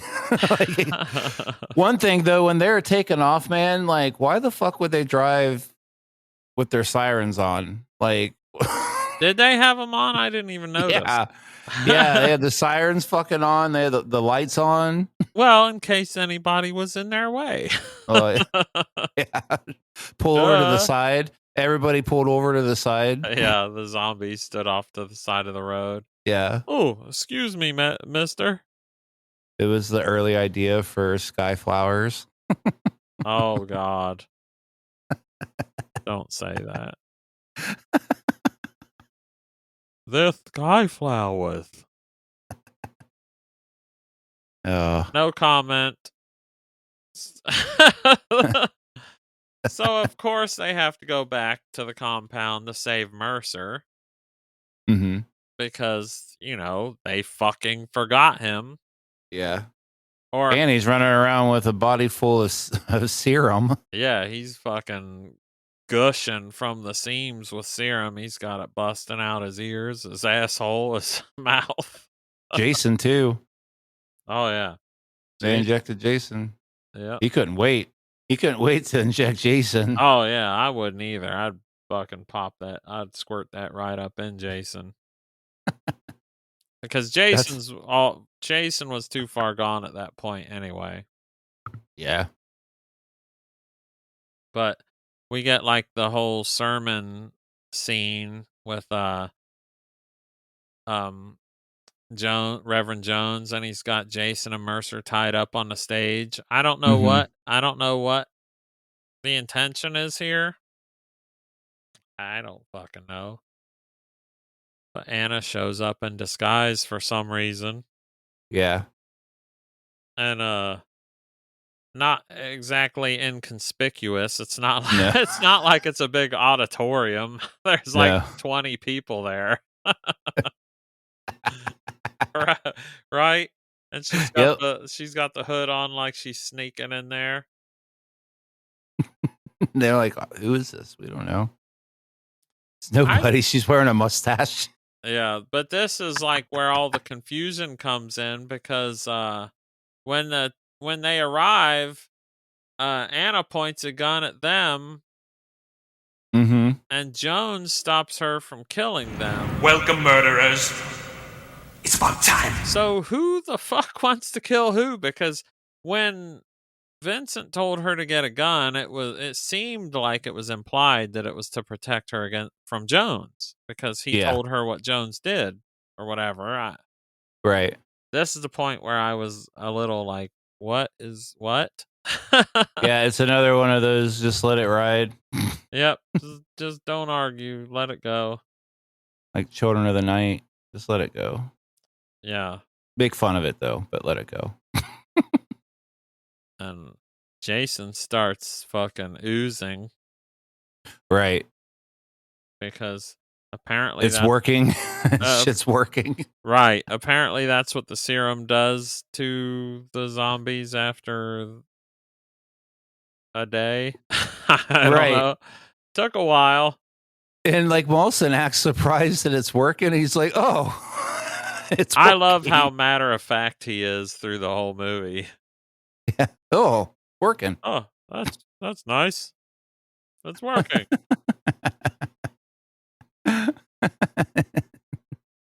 Fucking and it's funny when Franklin removes the mask from Mercer on the Mhm. stage, Mercer thanks him for removing the mask, but it's like it was like a fencing mask. It wasn't keeping you from talking. Right. You know, but he thanks him like he couldn't talk before that because Like thanking him like while he's doing it. Like, Yeah. thanks, man. yeah, after he gets it off of him, he's like, "Oh, thank you." Like, what? I don't know. Yeah. That was just silly because it seemed like he had a ball gag in that he took out, but it was just like a screen mask, you know. It could be a thank you for what he's getting ready to say after the scene coming up. Well, after once he pulls the mask off Mercer, he gets capped, so that's the end Yeah. of Franklin. Yeah, he's out. Old Stephen King, not Stephen King. Yeah. But when they're running, when Molson, Raimi, and Culler are running, right? From the Oh, dude. how he's explaining everything. I know. Dude, I was cracking up. I was like, holy shit. I mean, they're barely running, but you know. They're running. Yeah, that was pretty fucking funny.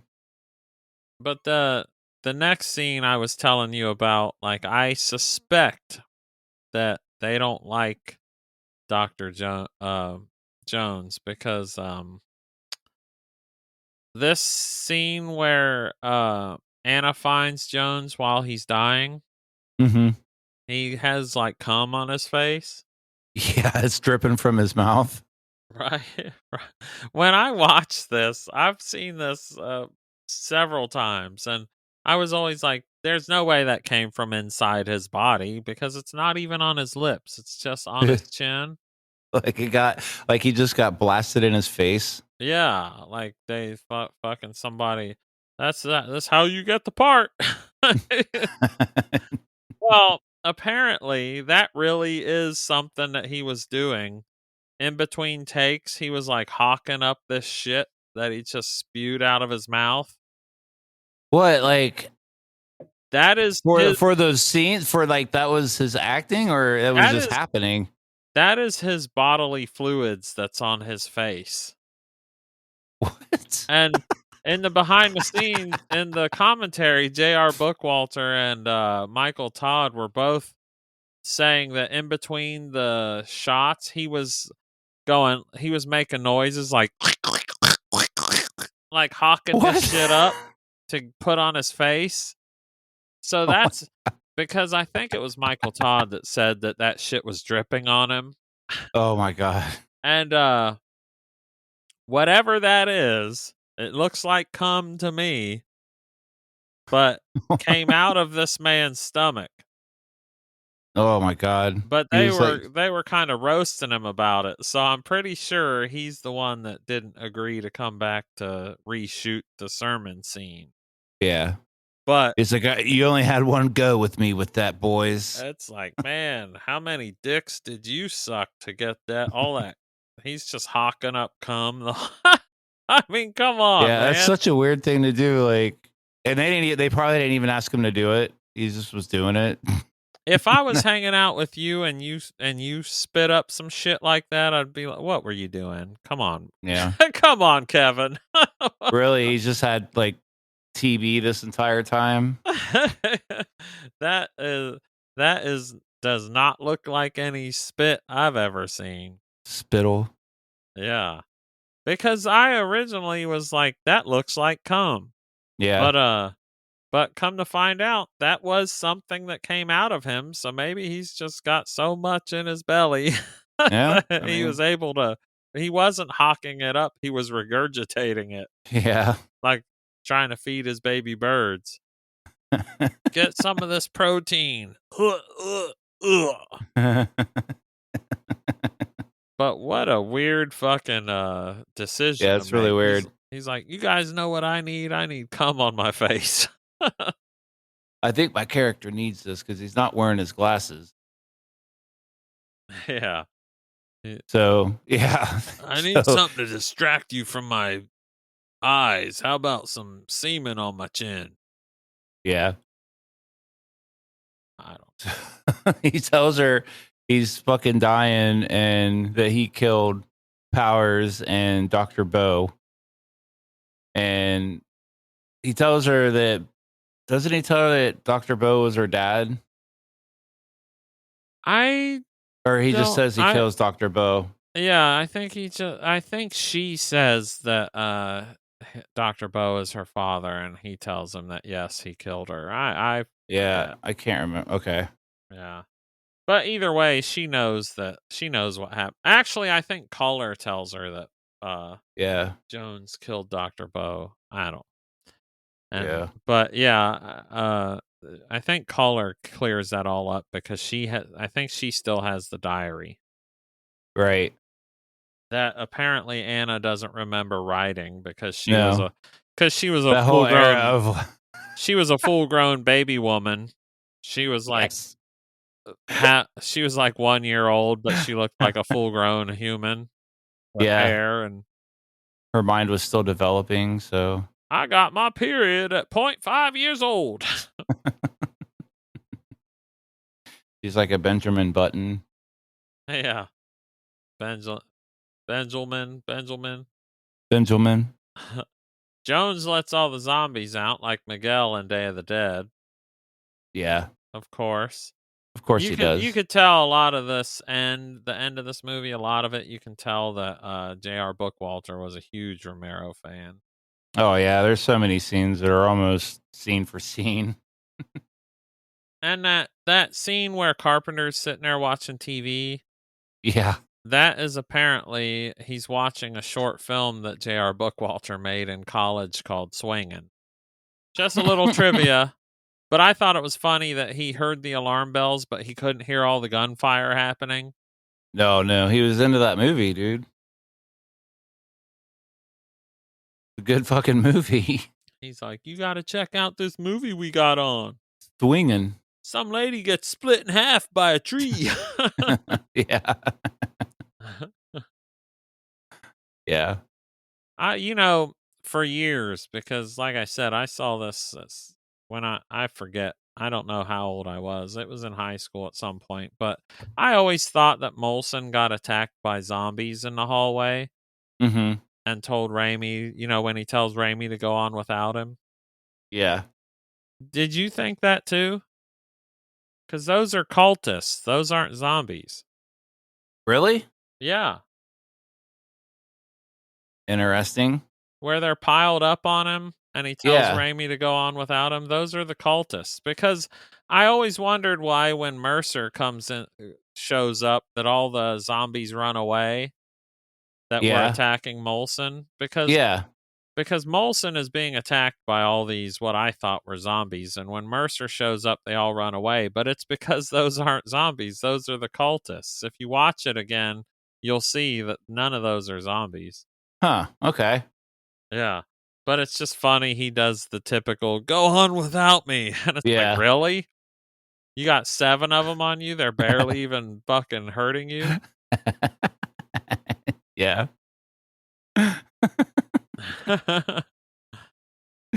Yeah, Okay. because when Mercer comes out, they all run away, Yeah. and that's about the point we get the Romero montage. Yeah. Everything's, which was a lot of cool close-up scenes, like the dude getting his belly ripped open was sweet. You know what I'm saying? Yeah. So they're putting their heart into all of it. Yeah, it's just like at the end of Dawn of the Day of the Dead Dead. and Day of the Dead. Yeah. You know, Day of the Dead more specifically because they have scenes where people are getting torn apart and stuff, Yeah. and but it's just like a little montage. It's definitely a Romero-esque inspired little scene. Yeah. For sure. And Absolutely. and standoff with Carpenter and Raimi, who ironically are voiced by the same guy. Yeah. Yeah. Time to take Carpenter out, so I can only voice one. Groovy. Groovy. He should have been like when Carpenter got shot, he goes, "Work shed." Work shit. So Mercer shows up and distracts Carpenter. He's like, "Who? What? What?" Because Raimi specializes in capping people in their backs and shit. Yeah, that's his shit. He's like, he's not looking at me. Kapow! Yeah, shebang, you're dead. Pow, right in your back. Then Mercer comes up to Raimi. He's like, "Sup, man?" He's like, "Sup? How you doing?" I'm a zombie." Well, he says he asks him if he's gonna come with him, and he goes, "No, man, I'm a zombie now." Yeah. He's like, "How you doing?" "Oh, I'm a zombie." I mean, Yeah, because Mercer tells Raimi that he's going to kill Molson, mm-hmm. but they're trying to escape, and he asks Mercer if he wants to come with him. But this is one of the best lines in the whole movie when Mercer says, "No, man, I'm a zombie now." Aren't you gonna bite me? No, I want to get Molson. Where is he? Down the hall. I think the cult got him. You want to come with us? No, man. I'm a zombie now. No, man. Far out. Oh yeah, and after that scene It's like, is when "Man, this is heavy. Far out." Oh yeah, I forgot to mention it was funny. It's a sign of the times because this was in '89, and when Raimi goes back to get Mercer, and or Molson, whoever, he tells Culler to go wait in the car. Yeah. He's like, "Go wait in the car. This is man business." Coller's like, "Let me sip on it." Would you like me to make you a sandwich while I'm out there, mister? He says, "Go wait in the car."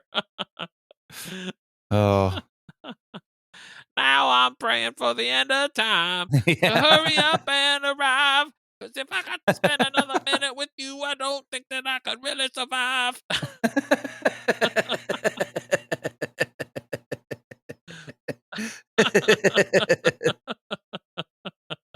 Holy shit, man.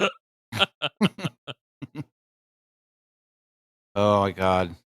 Oh man, but they corner Molson in the office because Molson hides in Jason's cage, which is the flimsiest piece of shit.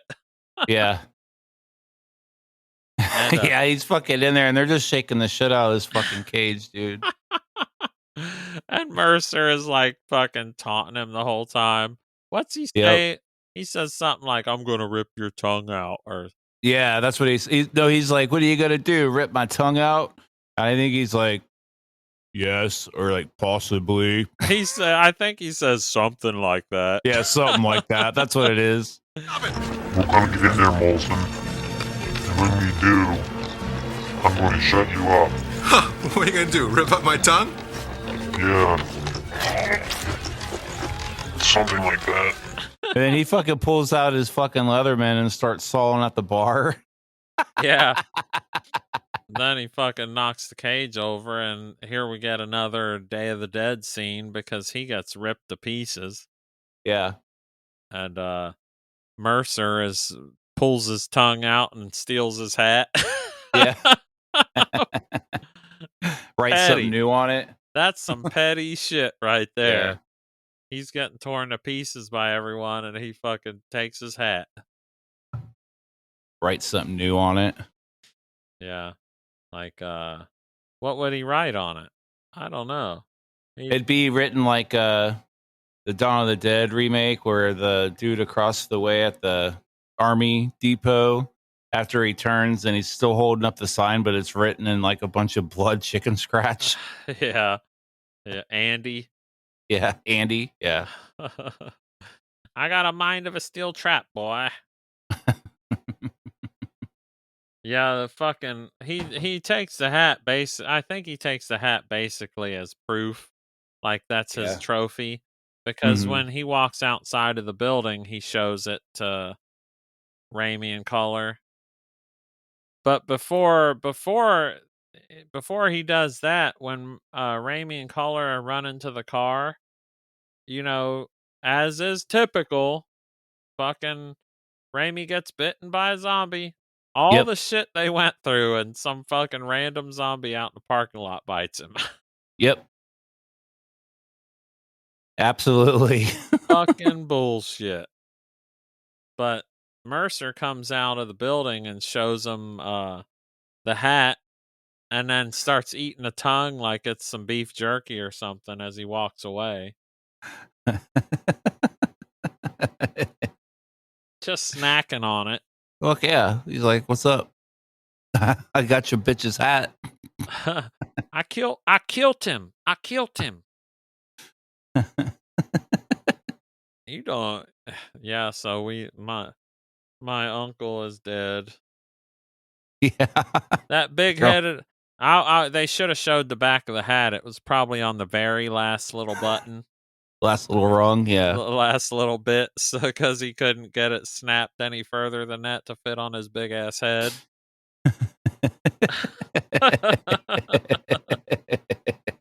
Or it was unsnapped. He just had to wear it without snapping it. Yeah. He couldn't get it. He couldn't pull it together. You just slapped it on there. Yeah. It would have been fucking golden if the neck on his shirt was stretched out. Yeah. It's fucking. Right? It Yeah, would have yeah. been fucking perfect. Yeah. I think I'd have Oh, the fucking laughed fucking the whole time. shirt just fucking because of that. collars. They're all fucking stretched out. Jerry Dandridge been wearing Molson's shirts. Some of a bitch got in my closet again. Oh man, if they were a gay couple, they'd have double the wardrobe. It's Yeah, like we both absolutely. got big ass heads. Yeah. we shop at the same store. Like the It's not big and tall. It's what fucking it's big head and tall. It's wide and large. I don't know.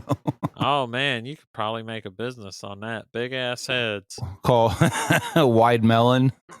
Yeah. Fucking megadome. 6 head. You got you a 5 head, man.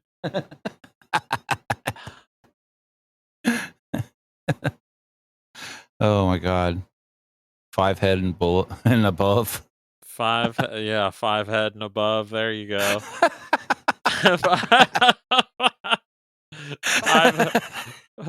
Five head and above, and you have a special horse section where like Dr. Hill shops.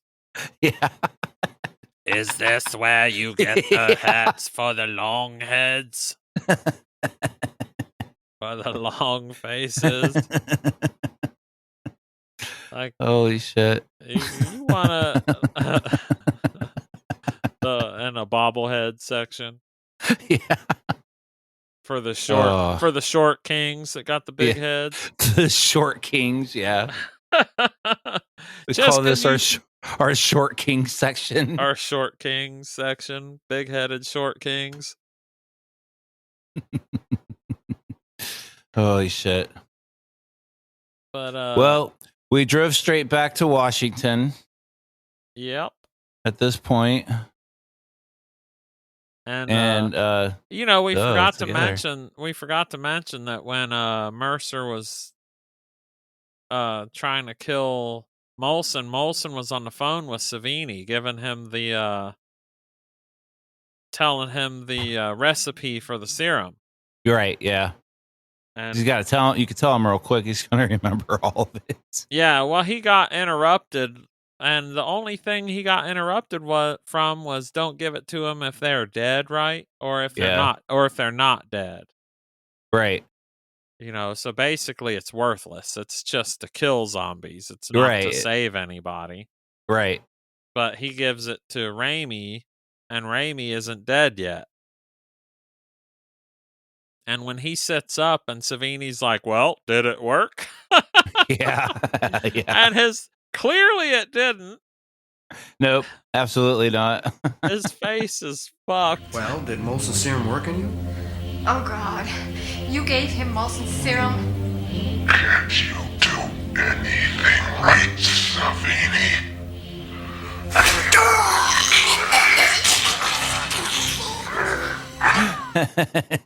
I'm feeling just fine. I'm just anemic. He's like, you fucking I got that dick. pink eye. You fucking dick. You gave me that pink eye. What'd you do? When I was out, did you fucking line up the fucking asshole right on his eyeball and fucking double barrel pink eye right down the fucking fought on my pillow. Right down the barrel. Yeah, don't be farting in my pillow. They did like on CKY where they fucking smack the dude in the fucking head and he wakes up and he farts right in his face. Don't be farting on my pillow. I'm a belly sleeper. I'll put my face right in it. And I wake up looking like fucking you got bukkakied in both your eyes.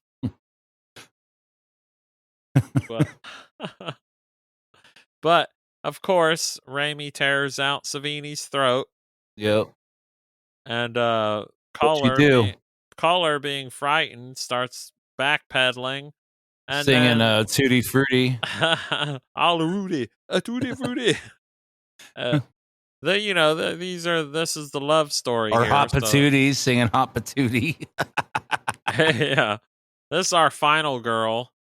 Yeah. But of course, this being a proper ending to a movie, which I think we need more of, she doesn't survive either because Vox pops up behind her and fucking bites her. Yep. Thank goodness. I love endings like this where everybody dies. I'm so sick of everything doesn't have to work out all the time. I was thinking that at the end of this, I was like, that's a good way to stop it. You know, that it's an unhappy ending.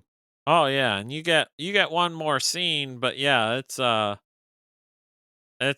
is the end of the zombie squad. Yeah, they're all fucked. They're all gone. But with a little twist of humor, like as they're out, because you're like, oh, well, what's going to happen now? You know, and we see Raimi walk in, and he gets into the zombie squad car, but it says human squad now. It has zombie crossed out in blood, and it says human. So they're gonna go. That would be a badass patch to have. It would have crossed out. It would have been a cool sequel. Yeah, like if I could see it. If they did the Dead Next Door 2 and it was zombies hunting humans, I mean that it might be a difficult one to write, but I think that'd be interesting. Yeah, maybe we might get a resurgence. maybe after the 2 people that listen to our podcast, we'll get something started for Rub their pennies JR. together and fund a Get movie. JR Bookwalter on the horn and JR Bookweather. Bookwalter. He's like English now. Hello, Yeah, I'm JR Bookweather. Yeah, he's lost his mind. His teeth are all jacked up. I don't have any fluoride in me water. My teeth. Because I made all this money and I ate all the sugar. Look at my goddamn teeth. They're an inch long.